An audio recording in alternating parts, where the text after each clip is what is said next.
Hello everyone, তো আমার last ভিডিওতে তোমাদেরকে বলেছিলাম যে আমাদের বাড়িতে বিষ্ণু তুলসী দেওয়া হচ্ছে, যার জন্য সব কিছু আয়োজন হচ্ছে।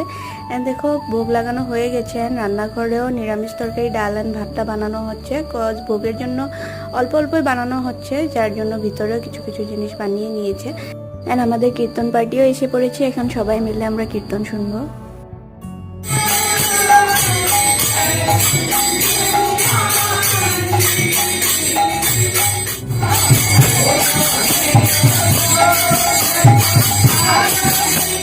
ভোগ লাগানো হয়ে গেছে, এখন সবাই ভোগ দর্শন করবে, তারপর সবাই নিয়ে নিব এবার আরতি। তো দেখো, খুব সুন্দর হয়েছে পুজোটা। অ্যান্ড লোকজনও অনেক হয়েছিল, বাট গরমও ছিল অনেকটাই। তার উপর আমাদের ইনভার্টারটাও সেদিন অনেক প্রবলেম দিচ্ছিল, যার জন্য কারেন্টও একটু পরে পরে চলে যাচ্ছে। অ্যান্ড ভিতরে কীর্তন পার্টিদেরকে খাওয়ানো হচ্ছে, অ্যান্ড বাইরে সবাইকে। তো কেমন লাগলো ভিডিওটা, প্লিজ লাইক করে দিও। বাই।